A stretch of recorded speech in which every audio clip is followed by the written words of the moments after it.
صرف ایک چھوٹا سا واقعہ آپ کو ذکر کرتا ہوں.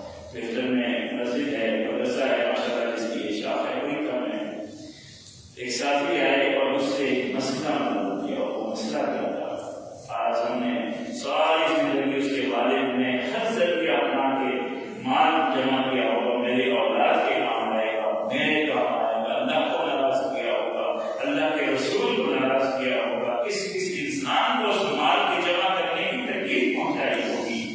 اور اس کی اولاد آ کر کے ایک مسجد میں مسئلہ پوچھتی ہے کہ میں آج ایریا سے آیا ہوں، والد بہت بیمار ہیں، ان کی عیادت بھی میں نے کی ہے، تو چار دن کی خدمت بھی میں نے کی ہے. اب میں یہ سوچتا ہوں کہ میں نے واپس ہونا ہے اور مجھے لگتا ہے کہ میرے والد 15-20 کے مہینے 2 مہینے کے مہمان ہیں. آپ مجھے بتائیے کہ ہم ان کا مال ان کی موت سے پہلے کیسے کریں کہ مجھے دوبارہ نہ آنا پڑے.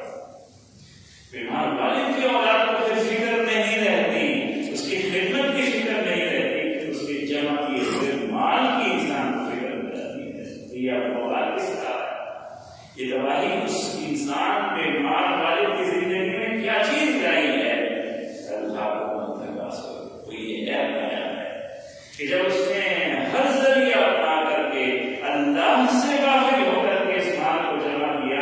آج وہی مال ہے اور جس اولاد کے لیے جمع کیا وہی اولاد ہے. اللہ کے رسول صلی اللہ علیہ وسلم نے فرمایا اے انسان، تیرا مال وہی ہے جو تم نے کھا لیا، تیرا مال وہی ہے جو تم نے کھا لیا، تیرا مال وہی ہے جو تم نے پہن لیا، تیرا مال وہی ہے جو تم نے اللہ کی راہ میں خرچ کر لیا. اس کے علاوہ کوئی دوسروں کا ہے، چھوڑ کے تمہیں آگے بڑھ جانا ہے. تیری اولاد نے اس کا وارث ہو جانا ہے، تیرے رشتے داروں نے اس کا وارث ہو جانا ہے. اب مجھے بتائیے کہ آپ کتنا زندگی میں کھا لیں گے، کتنا زندگی میں آپ پہن لیں گے، کتنا آپ اللہ کی راہ میں خرچ کر لیں گے. جسے اللہ توفیق دے اور حضرت ابوبکر صدیق دے 3 مرتبہ اپنا پورا مال اللہ کی راہ میں خرچ کر دیا تھا. مگر ہم کتنا کرتے ہیں؟ اور جتنی ہماری محنت ہے، اور خصوصاً وہ لوگ جو بہت مال ہو جانے کے باوجود بھی صبح و شام اور کثرت میں مبتلا اور زیادہ آ جائے اور پھر وہ اللہ کا خوف نہیں کرتے. یہ ہمارے آپ کے قریب میں کیا ہوا؟ لوگ سڑکوں پر زندگی بھر گئے ٹھنڈ کی وجہ سے، پریشانیوں کی وجہ سے، اور ہوٹل والوں نے اپنے کمرے کم نہ کیے، کرائے کم نہ کیے. کیوں؟ ایک انسانیت کا خوف، انسانیت کی فکر چلی گئی، انسانی جان کی قدر چلی گئی. یہی بیماری کی چیز ہے. اب تو موسم آیا ہے، اب تو موسم آیا. اور یہ صرف ان کی بات نہیں ہے، یہ ہمارا معاشرہ ہے. میں بھی ایسا ہوں، آپ بھی ایسے ہیں. یہ تو حالات اندر کی بیماریاں باہر نکال دیتی ہے. کوئی انسان الگ نہیں ہے، ہم سے کوئی دور نہیں ہے. ہم بھی ایسے ہی ہیں. اپنی بیماریوں پر ہم نے کپڑے ڈال رکھے ہیں، پردے ڈال رکھے ہیں، حالات پردوں کو ہٹا دیتے ہیں.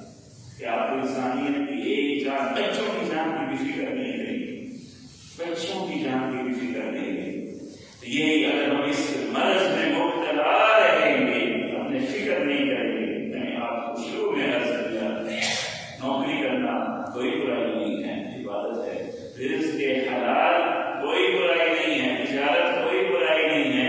برائی وہ ہے جب آپ دنیا کی محبت اتنا بڑھا لیتے ہیں اپنے اندر کہ حلال اور حرام کی تمیز بھی بھول جاتے ہیں. دنیا کو جمع کرنے کے لیے آپ دنیا کی محبت اتنی دل میں گہری کر لیتے ہیں کہ پھر رشوت کی جہاں اللہ کے رسول نے فرمایا کہ راشی والمرتشی کی راہ